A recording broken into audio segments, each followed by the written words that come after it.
The weather's starting to warm up here in North Carolina. We're now starting to get average nightly lows of between 48 and 50, and upwards of 50.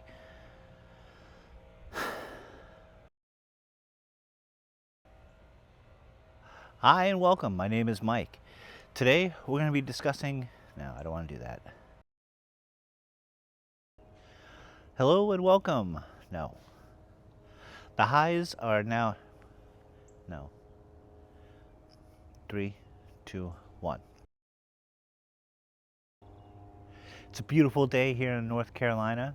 It's springtime, and the nightly lows for the temperature are now in the high 40s to low 50s, which is a perfect time to start taking out our dragon fruit and acclimating them to the sun. So today I'm going to show you all about that, and then we'll take a tour of the garden, show you what we have coming this season. So stay tuned. So now our dragon fruit have been spending the winter here in our garage. I did have a temporary greenhouse set up with a grow light, which did phenomenal. This is all 1 year. We got these back in August, so we are 10 months in, 8 months in, something like that, and they've done phenomenal. Now, one of the things we want to do is we don't want to put them in direct sunlight for too long with anything that's really intense. That means, afternoon sun is where the UV radiation is usually really high. So what we're going to do is we're going to find a perfect spot in the yard to place these where they'll get morning sunlight and afternoon shade. Follow me. Let's get this going.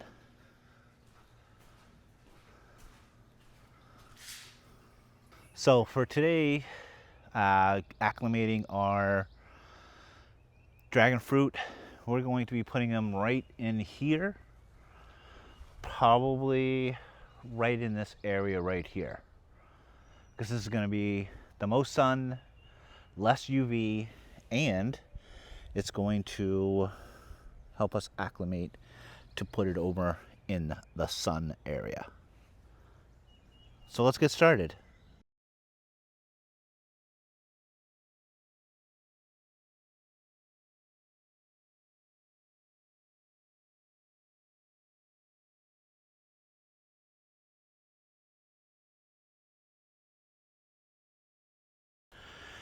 All right, so now we got these placed out here. We're gonna get beautiful morning sun, less radiation, less UV, and during the afternoon, during the hottest parts, it's going to come and it's gonna shade all up in here, which is gonna be perfect, especially for these as they're coming out. We are gonna keep an eye on them because we don't want them to sunburn. For the next couple months, this is where they're gonna be. We'll keep an eye on them. Probably mid-May, end of May, we will move these into the full sun, which is our area right over there. All right, next up, we need to water these because guess what? These things are bone dry. I haven't watered them in 2 weeks in preparation for today. And during that, we're also going to fertilize them. And we're also going to fertilize our blueberry bushes and all our trees at the same time. So let's get to it.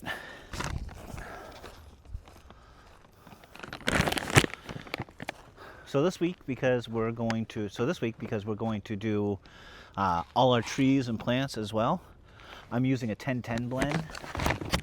And what I'll do is I'm going to fill up this little tub here, and I'm going to spread a fair amount into the edge, along the edge there. We'll do the same thing here.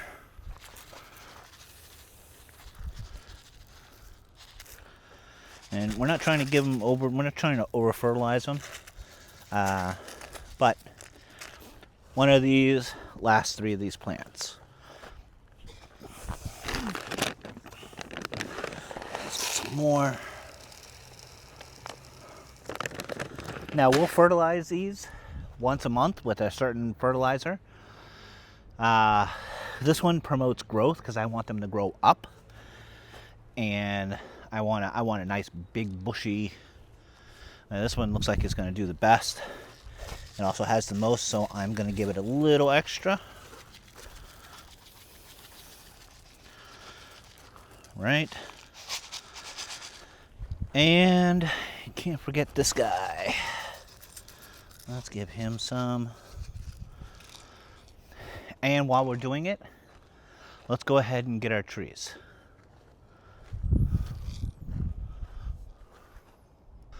This is our persimmons tree.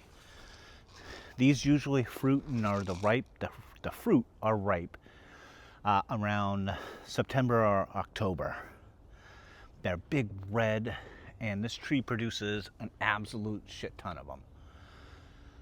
We're talking at least 100. Now, for the last 2 years, I have not added any fertilizer. I've just been using the pine needles that are, that are available to me. So this year we're gonna give it some love. And if I can get the camera to stay. Whoop.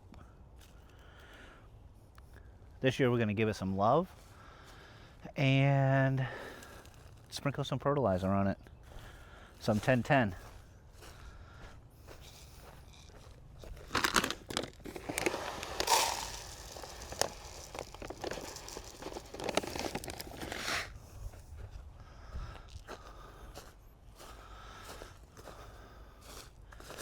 Now, like all the other trees, we don't want to do it near its base. We want to kick these pine needles back a little bit and get more toward the outside roots.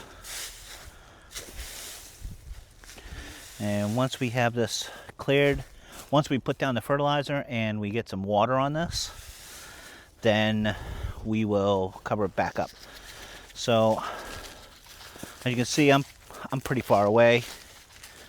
I'm a good foot away from the tree, and I'll sprinkle just a little bit, not too much, right there.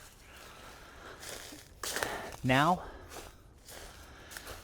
let's go get the other trees. This is our common pear tree. It's been doing pretty good. I think it could use a little fertilizer and get a bigger growth. But as you can see, it's already starting to bud, which is great. Then we have our 2 apple trees. These guys are delicious. And my wife added one over there as a Honeycrisp. I think these are more like Fuji. They're really good. Then we have our Asian pear. These are absolutely great. This is the other pears. These guys are already blooming and got their buds. There are a ton.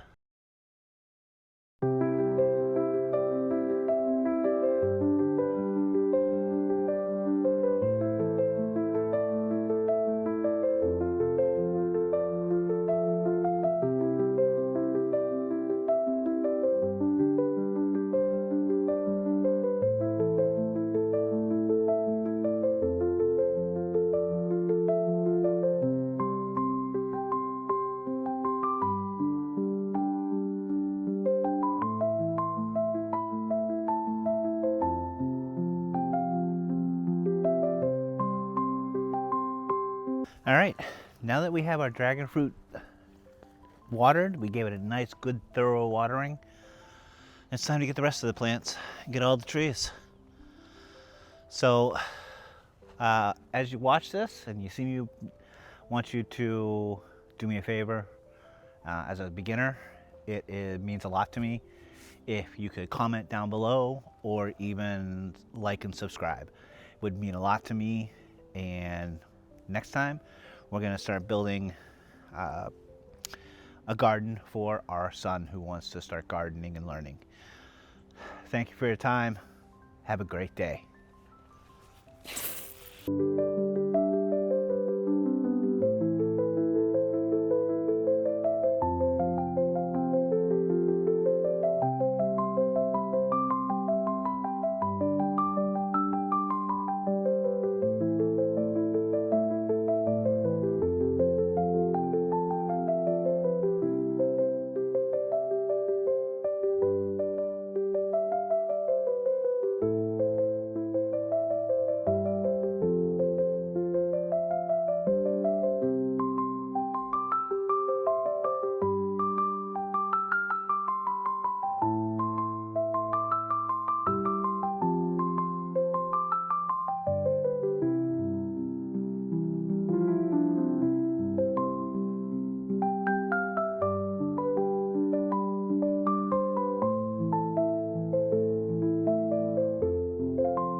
Can't forget to water the potatoes, right?